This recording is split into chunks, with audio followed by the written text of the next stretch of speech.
Buenos días. Debo empezar pidiendo disculpas por el error de programación que hemos tenido al contar la longitud de la película Scarface. De algún modo se coló un error en la minutación de la película y, bueno, como saben, unas jornadas de estas siempre tienen complicaciones a la hora de ajustar y reajustar las agendas de todos los que participan y al hacer la última modificación del contenido de la jornada de hoy, el error en la minutación de la película nos hace empezar el día con lo que ayer conseguimos evitar, es decir, ya con un retraso de algo más o de aproximadamente media hora.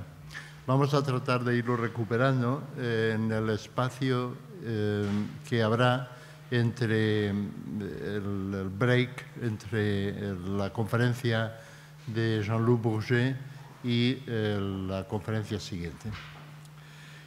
Bueno, es realmente un lujo poder contar con Jean-Luc Bourget en este simposio. Jean-Luc Bourget es el director del Departamento de Estudios de Cine en la prestigiosa École Normale Supérieure de París y es un hombre con una larga carrera de estudios, de publicaciones. Tiene más de 13 libros dedicados a la historia del cine y digamos que se ha centrado sobre todo en el cine clásico, sobre todo el cine americano y también el cine francés. Es uno de los mejores especialistas en la obra de Jean Renoir. Bien, les dejo con su conferencia y seguiremos luego. Gracias. Muchas gracias, Tomás. Bien, je vais... Bueno, pues les voy a hablar de Hopper, del cine y también más generalmente de la cultura americana de los años 30 y 40. Para empezar, yo diría que Hopper se considera muy a menudo hoy en día como el chantre, como el poeta de América, y entiendo por América Estados Unidos, de su cine, de su literatura y de su arquitectura. Varios de sus cuadros más conocidos, por lo menos como reproducciones, se consideran hoy como iconos de América y se han convertido efectivamente en iconos de América en el campo de la imaginación de muchos espectadores.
Muchas veces se dice que este cuadro Hopper lo hizo inspirándose en el relato de Hemingway que se llama The Killers, 1927. Sabemos que a Hopper le llamaban mucho las novelas policíacas y que había admirado el relato de Hemingway, tal y como lo escribió a la revista Scribner's, porque en aquella época trabajaba como ilustrador para esta revista y practicaba, por lo tanto, él mismo la cultura de masas. Bueno, porque había que comer.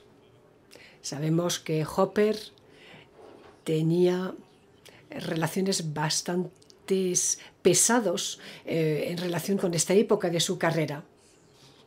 Este cuadro, a menudo imitado en el cine, por ejemplo, por Dario Argento, Wim Wenders, Herbert Ross, Todd Haynes, y por los caricaturistas, se considera como la propia esencia del cine negro de los años 40. Uno de los mejores ejemplos, precisamente, es la adaptación, que en realidad es un enriquecimiento del relato muy corto de Hemingway por Robert Siodmak, con el mismo título, The Killers, en 1946. Aquí tenemos todo lo que es común al relato, al cuadro y a la película.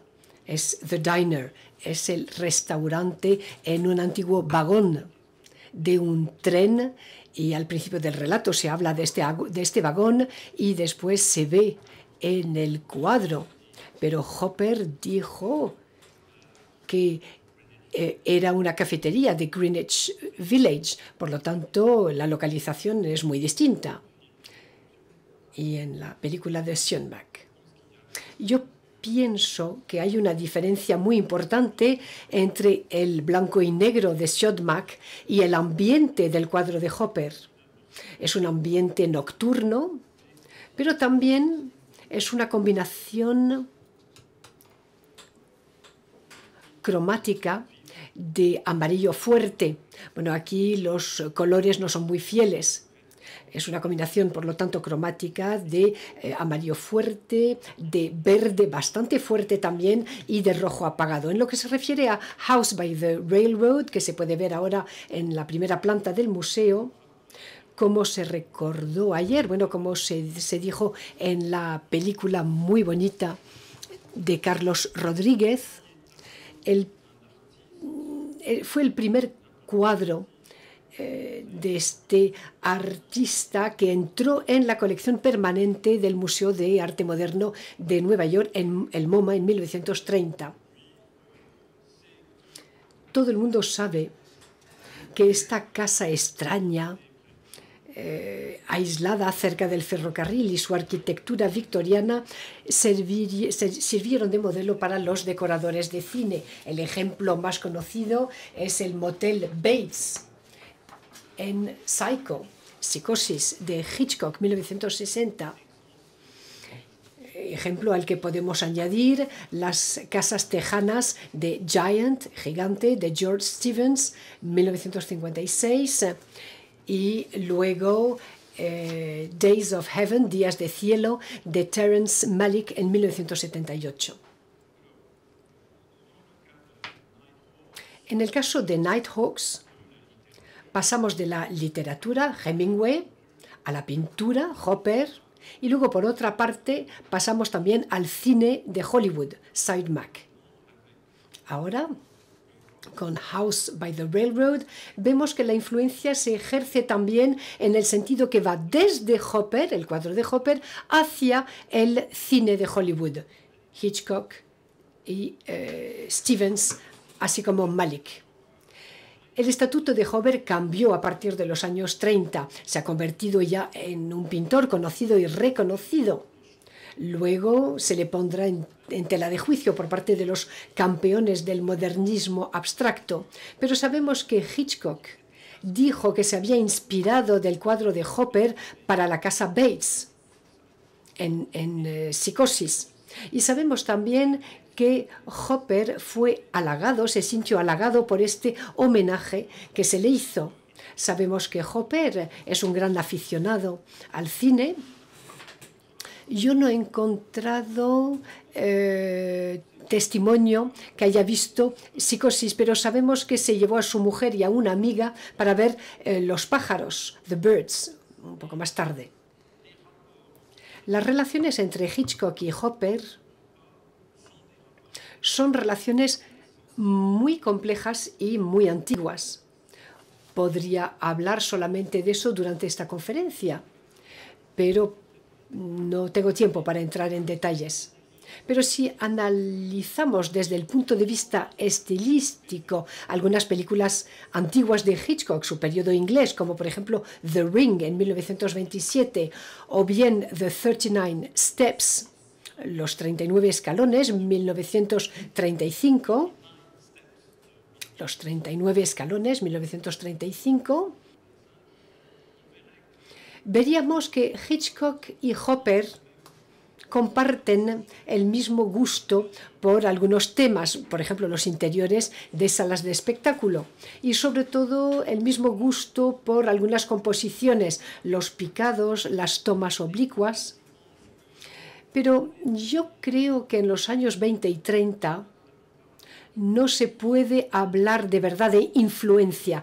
Pienso que en aquella época ambos artistas no se conocían. La hipótesis que me parece más verosímil es que ha habido una influencia, una fuente común, la de los sujetos y de los encuadres, por así decir, teatrales, de pintores como Degas o Sickert.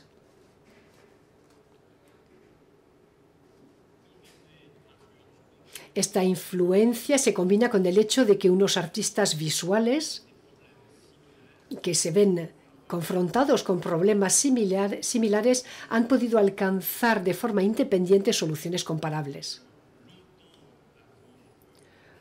Durante mucho tiempo, bueno, voy a decir primero una palabra sobre lo que ven en la pantalla. No soy yo el que ha tenido la idea de presentar estas dos cosas juntas, aunque yo lo tenía en la cabeza. No, eso viene de una gran exposición sobre Hitchcock y el arte, una exposición en Beaubourg, en París, y en Montreal hace unos años. Aquí tenemos pues un ejemplo de uno de los cuadros de teatro de Sickert, un pintor inglés conocido de Hitchcock y de sus decoradores. Y tenemos una toma del final de Los 39 escalones. Vemos el parecido. Este parecido seguramente no es una casualidad. Mucho tiempo antes del cine negro propiamente dicho, es decir, mucho antes de los años 40, es la época del halcón maltés, del Big Sleep, también de Double Indemnity y de los asesinos, The Killers. Los grabados de Hopper y en particular la muy famosa Night Shadows que se expone arriba, cuadro de 1921, pues estos grabados o bien las películas de gángsters han visto y vuelto a ver Scarface o bien Las noches de Chicago, Underworld, de Sternberg. Todo ello nos da ejemplos muy comparables de composiciones dramáticas en picado para suscitar el suspense o la inquietud.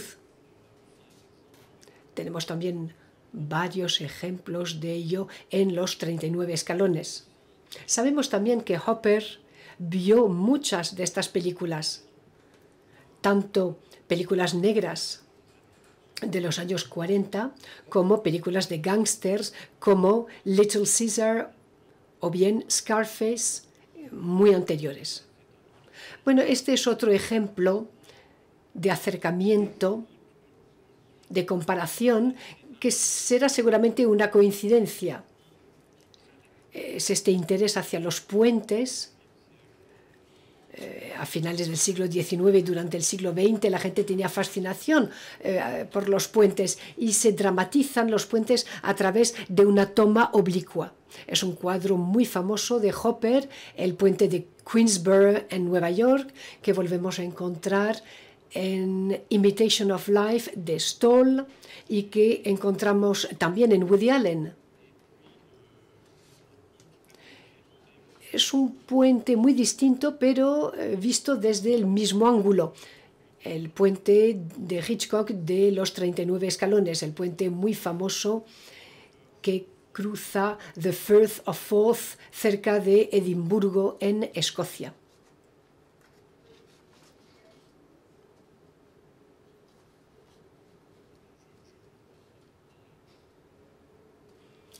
Vuelvo rápidamente a New York Movie. Los colores, lo siento muchísimo, los colores son malos. Es el cuadro más bonito de Hopper. Hay que ver los colores a través de los ojos de la imaginación. Eso es muy importante.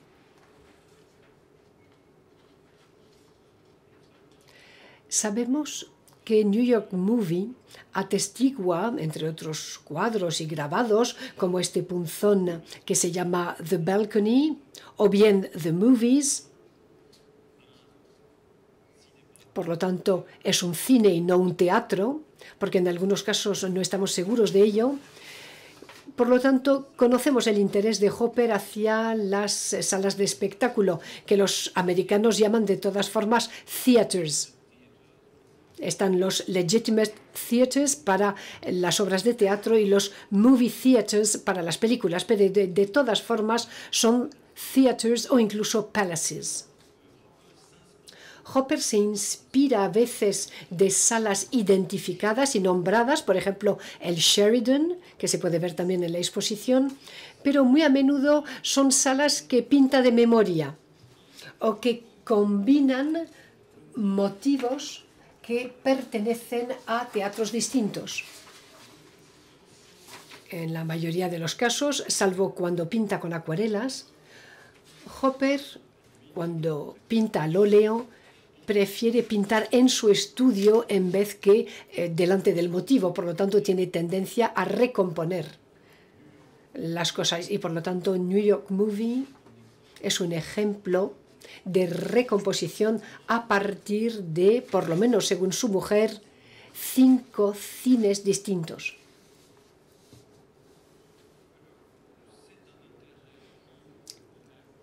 Ese interés por las salas de espectáculo no se limita en absoluto a Hopper. Aquí tenemos un pionero, John Sloan, que es un pintor bastante cercano a Hopper en el grupo de los 8. Y aquí tenemos un ejemplo bastante precoz, 1907, es un ejemplo temprano, Movies, 5 cents. Vemos una diferencia importante en relación con Hopper y es el número de espectadores. En general, los pintores que se interesaron por las salas de espectáculo se interesaban también por las muchedumbres, por la cantidad de espectadores. Y con Hopper era exactamente el caso inverso. Otro ejemplo, Reginald Marsh, es un amigo de Hopper. El Paramount Pictures, que es precioso, 1934. Se puede comparar y contrastar la figura alargada de la mujer que está delante del cartel para Cleopatra de Cecil DeMille y la silueta de la acomodadora, espectadora que está esperando fuera, no hay mucha duda, está esperando su cita, su amigo. La acomodadora en New York Movies es algo mucho más delicado, no se le puede atribuir tal o cual pensamiento o función. Otro ejemplo de cómo los dos amigos, Reginald Marsh y Hopper, tratan el mismo tema, La diferencia es que Star Burlesque, burlesque en americano significa striptease, eso está claro. Por lo tanto, esto nos recuerda a los teatros, pero se insiste en los espectadores y también se llama la atención sobre la que hace el striptease. El cuadro de Hopper, bueno, vemos la orquesta, pero el cuadro es mucho más epurado, desnudo, sin juego de palabras, y al mismo tiempo es un cuadro bastante único en la carrera de Hopper. Y para este cuadro, él lo explicó, es su mujer yo que posó. Por lo tanto, no vayamos a imaginar a Hopper como un voyeur. Cuidado, cuidado, no caigamos en esta tentación. El matrimonio Hopper debe respetarse. Hay otros ejemplos, pero no tengo reproducciones de ellos. Sé que Erika Dors va a intervenir en este coloquio y por lo tanto hay ejemplos en Thomas Hart Benton de vistas de tomas de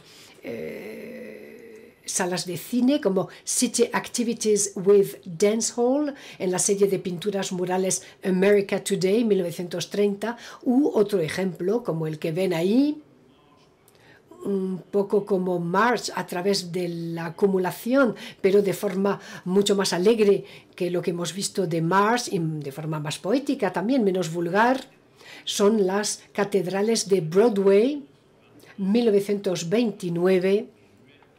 Es el paso del cine mudo al cine sonoro y Florin Statheimer se alegra mucho de esta llegada del cine sonoro, mientras que Hopper es más bien reticente, le va gustando más, le sigue gustando más el cine mudo. Vuelvo a mi último ejemplo de los iconos, Tables for Ladies. Sigue siendo un cuadro impresionante por la sensualidad de su registro cromático y dio lugar a comentarios más o menos sociológicos sobre la imagen que da de la modernidad. Por ejemplo, la promoción de las mujeres. Aquí tenemos a la mujer que está sentada en la caja, que ocupa una posición de autoridad, o bien tenemos la camarera rubia, guapa, sin olvidar el título Tables for Ladies, que habla de estos restaurantes que reservaban mesas para mujeres solas, es decir, mujeres independientes y que por lo tanto no se podía sospechar que fuesen prostitutas esperando a un cliente. Segundo punto, después de los iconos, la ambigüedad de los iconos. Todo lo que dije, me parece, es verdad hasta cierto punto, pero no todo es tan sencillo y unívoco como podríamos pensarlo. El examen atento de los cuadros, su contextualización, lo que el propio Hopper dice de ellos, lo que dijeron de ellos los contemporáneos, la comparación con las obras de otros artistas, conducen a subrayar por una parte la ambigüedad de las imágenes de Hopper, más allá de la apariencia, y por otra parte su singularidad, lo que aparta a Hopper de los artistas con los cuales se le suele comparar, tanto si se trata de pintores como de cineastas. Yo creo que nuestra reacción hoy viene modulada por el conocimiento que, gracias a Gail Levin en particular, tenemos de la biografía de Hopper, de la personalidad difícil, a veces poco amable del pintor. tal y como se desprende del diario íntimo de su esposa y colaboradora Jo. Y pido perdón a Tomás, pero nuestra reacción viene modulada también por lo que conocemos de las opiniones artísticas, pero también políticas de Hopper. Todo ello es bastante coherente. Hopper es un republicano que no tiene ninguna simpatía por Roosevelt. Y a mi modo de ver no tiene mucha simpatía tampoco por el arte moderno en general. Vuelvo a Tables for Ladies. Yo, la verdad, me llamó muchísimo la atención hace un mes cuando volví a ver este cuadro en el Metropolitan Museum of Art y que leí el cartel que había al lado de este cuadro. Para mí este cuadro es muy sensual por la camarera rubia tan guapa, por los alimentos y tal. Y leo en el cartel que Hopper quiso evocar el color vulgar de los restaurantes baratos. La verdad me chocó leer esto. Y esto viene confirmado por el jueguecillo al que juegan Hopper y su mujer a propósito de este cuadro. Este juego consiste en dar nombres a los personajes representados. Se da, como en el teatro, se dan nombres a los personajes. Todo eso figura en los diarios y en los carnés de Joe Hopper. Aquí la camarera es Olga, pero la cajera es Anne Pope Bogales y la pareja de clientes al fondo a la izquierda son Max Scherer y su mujer Sadie. Por lo tanto, hay una suerte de insistencia, a veces graciosa y otras veces pesada, en cuanto al posible o probable estatuto de inmigrados recientes. Hopper se vanagloriaba de su ascendencia holandesa y francesa, es decir, según los criterios de Nueva York de aquella época, una ascendencia aristocrática. Yo no digo que haya que dar la razón al comentario o a la intención de Hopper contra la evidencia de su cuadro. Digo simplemente que esto recuerda un hecho que me parece incontestable, un hecho, y el hecho es que Hopper es a menudo un antimoderno.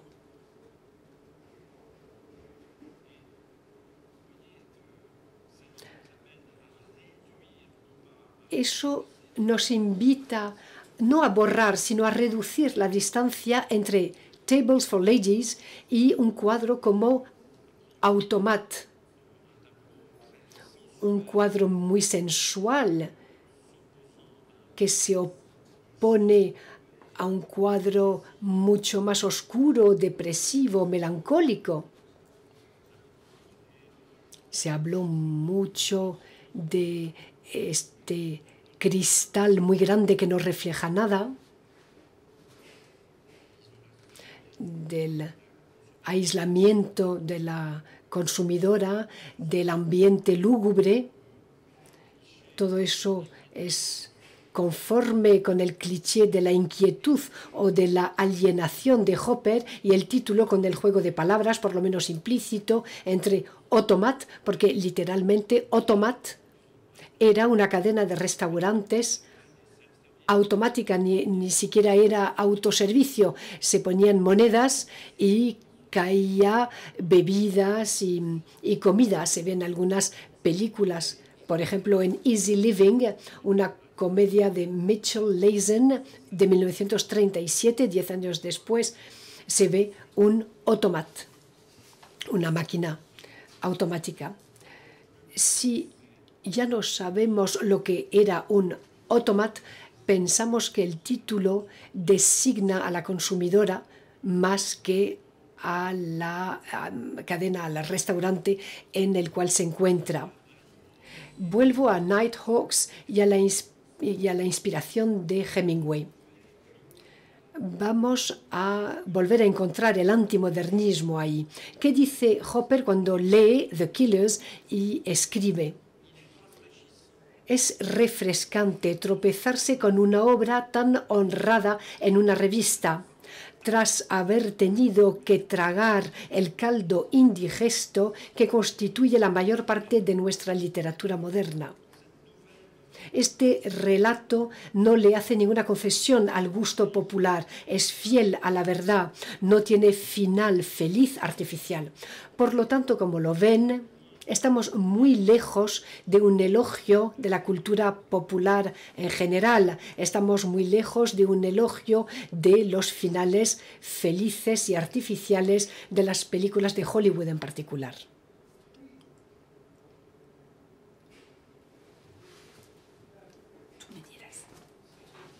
Este antimodernismo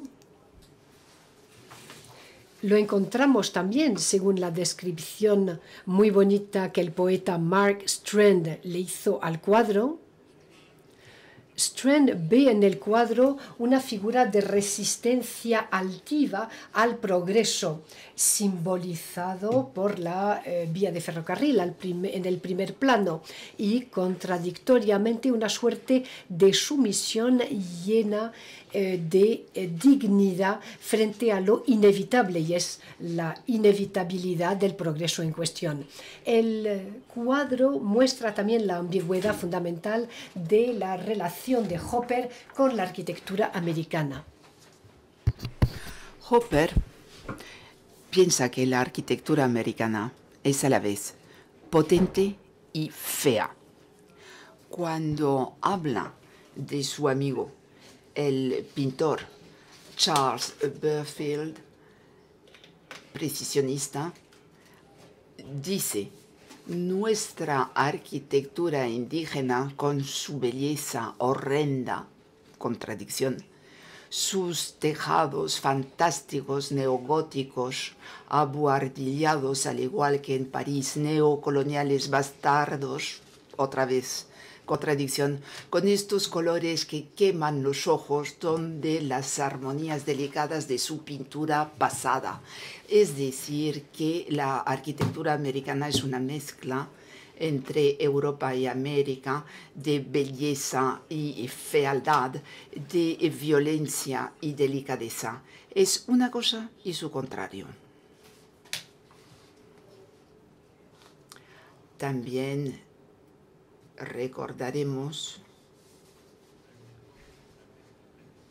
porque en una época se había olvidado totalmente, pero recordaremos que los tejados estilo mansard tienen algo que ver con las estancias en París en 1906, 7, 9 y 10 de Hopper en París, y que la toma de conciencia por Hopper de que la arquitectura americana tiene algo específico en sus contradicciones y en su relación con la arquitectura parisina se remonta a estas estancias parisinas, las cuales sirvieron de catalizador y a tomar conciencia del interés y de la dificultad de tratar de los temas relativos a la arquitectura americana.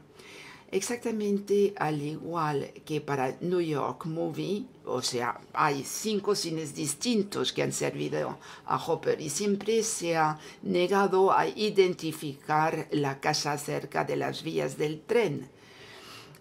Se niega a compararla con un modelo concreto porque la gente suele decir: sí, yo la he visto, la he localizado, y otra persona decía: no, no, yo sé cuál es el verdadero modelo. Pues Hopper siempre se ha negado.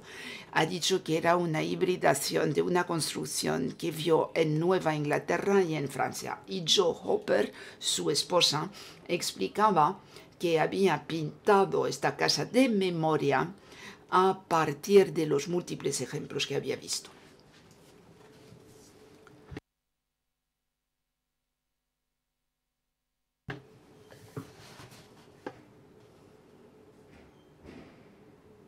Volvemos a New York Movie. ¿Y qué se puede decir de este cuadro? Pues muchas cosas. No se puede decir que el cine, y esto es una trivialidad, que la sala del espectáculo sea el espacio del sueño del espectador que está en una posición del que está durmiendo o soñando. No se puede decir que el cine aparezca directamente como el escenario del sueño. Si hay en este cuadro una escena onírica, no se sitúa del lado de la pantalla que se ve un poco a la izquierda.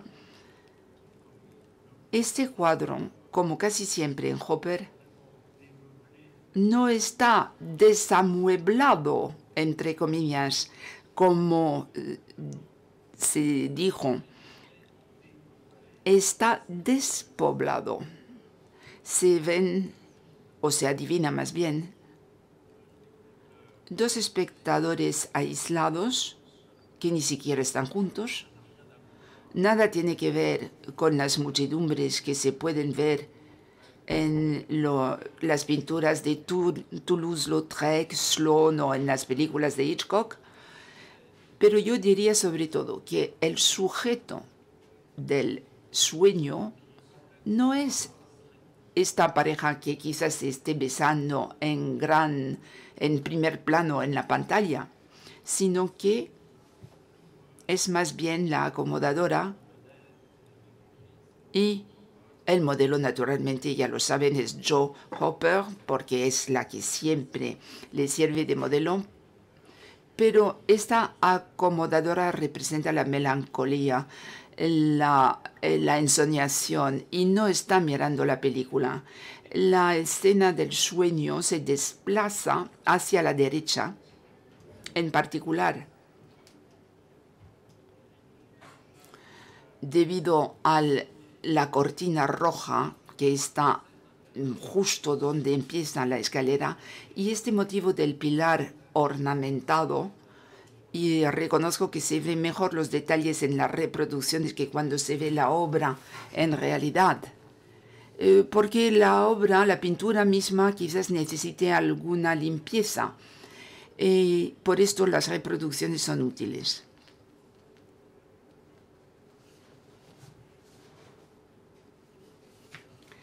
Pues bien, propongo yo,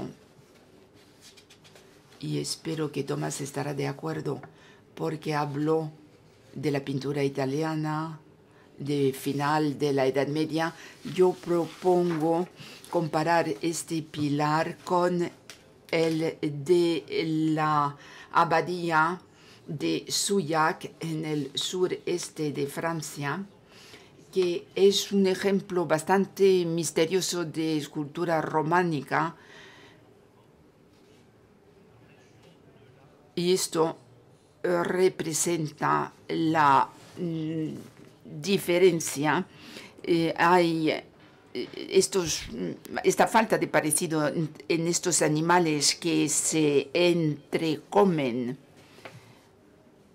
Es una disemejanza. Y uno cree adivinar algo que se parece a los estriges de Mérion en la Catedral de Notre-Dame, o una especie de cabeza de mono. Pero este pilar separa radicalmente el espacio normalmente colectivo, pero aquí despoblado, del sueño americano, y el espacio íntimo de la ensoñación introspectiva, que permite componer un cuadro que combina, al igual que algunos cuadros del Renacimiento italiano, ver el libro de Daniel Arras sobre Anunciación, con un doble sistema de perspectiva. A la derecha y la izquierda del cuadro prácticamente nada tiene que ver una con la otra. Y un tercer punto, unas pocas palabras sobre Hopper y lo que se llama cultura sabia, oponiéndola a cultura popular. También lo que me pareció interesante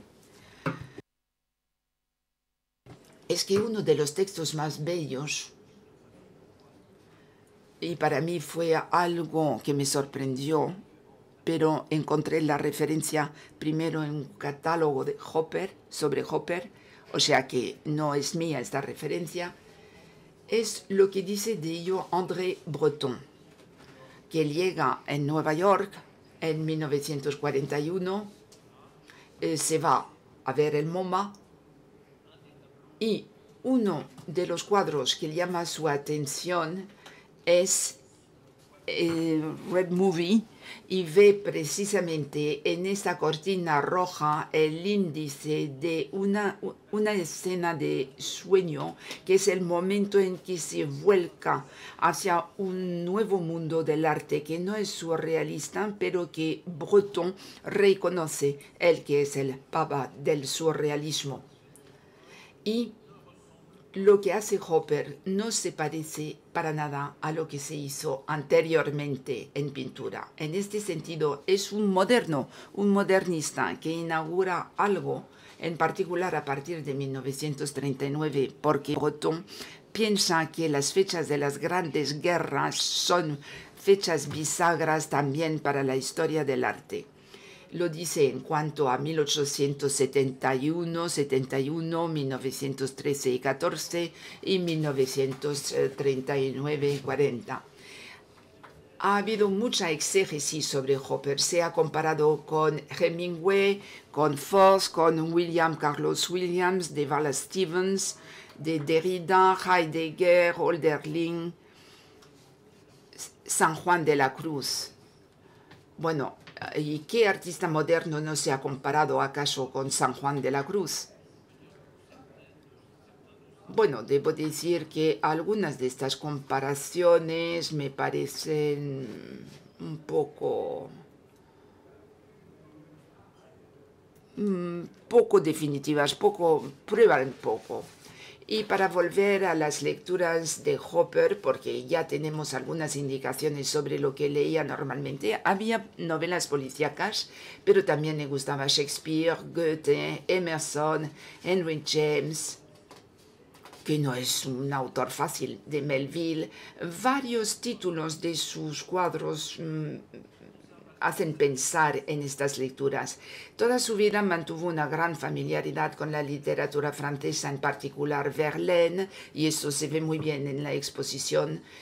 L'heure exquise en el poema La lune blanche, y muchas veces se escribía con su mujer en francés, utilizando este francés nostálgico de sus años de bohemia en París.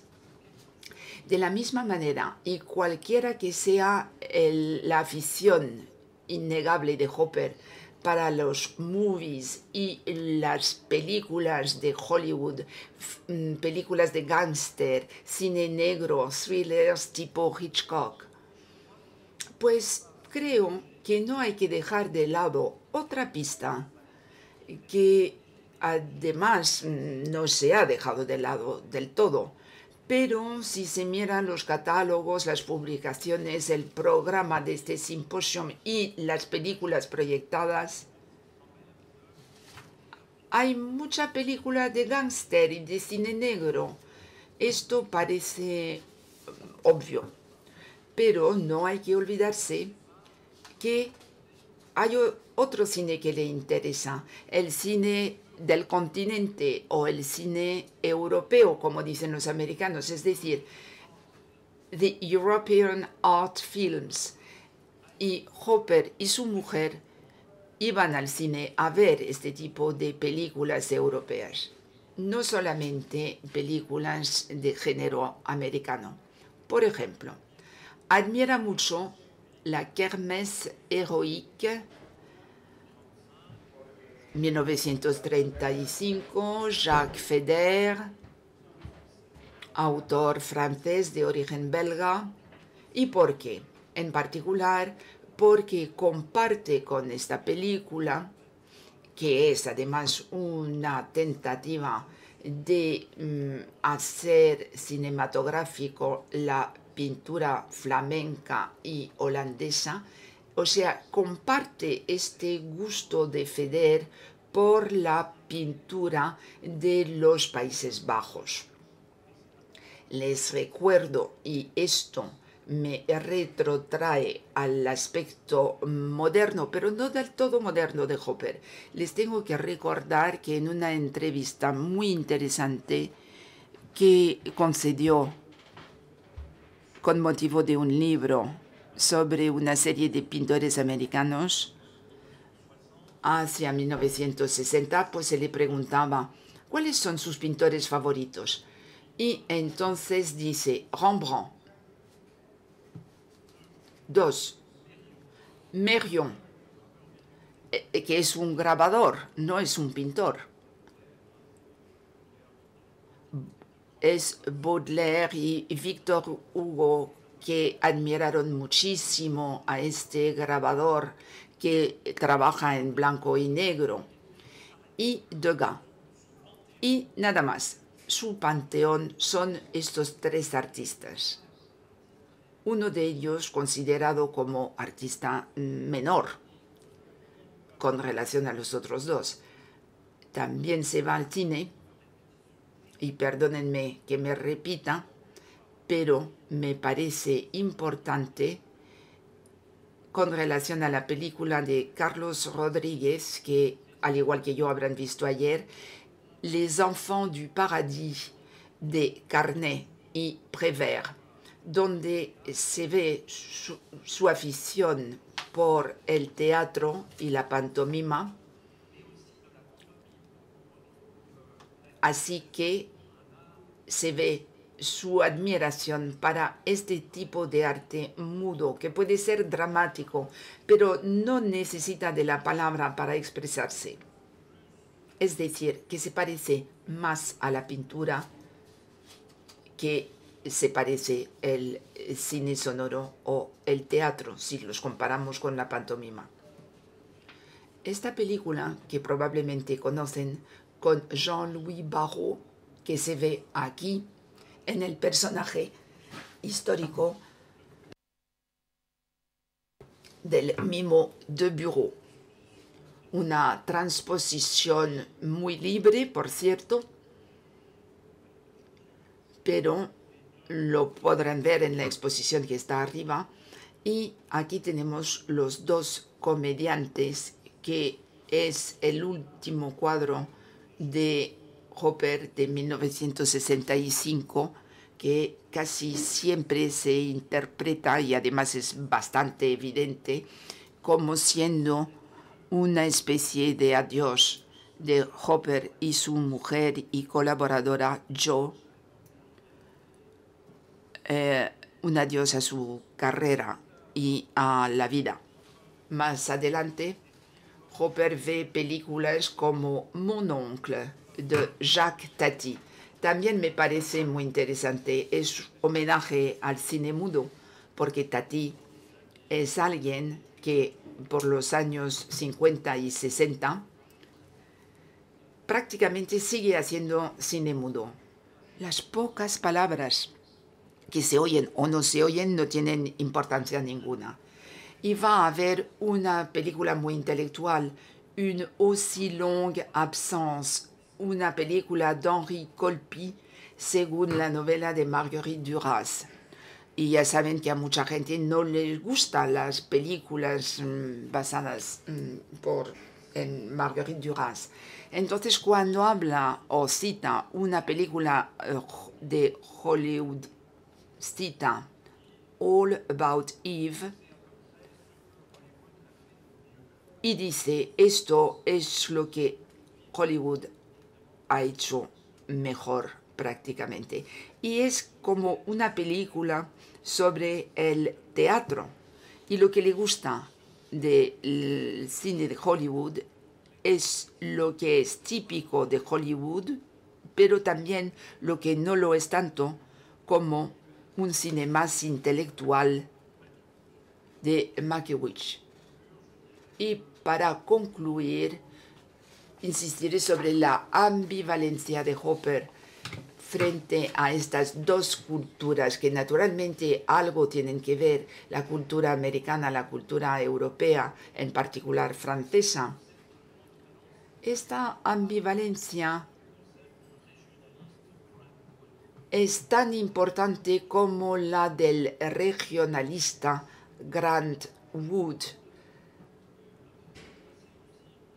el cual también hizo varias estancias en Europa, en París en particular, e hizo una película bastante famosa, Return from Bohemia, o Vuelta de la Bohemia, con mucha melancolía. Y normalmente se interpreta este cuadro como que renuncia a lo que ha conocido en París, esta vida de bohemia, todos los placeres, la despreocupación, la relación con las vanguardias, y yo renuncio a todo esto para dedicarme exclusivamente a temas americanos, típicamente americanos del Middle West, y todo esto, American Gossip, que probablemente conocen ustedes.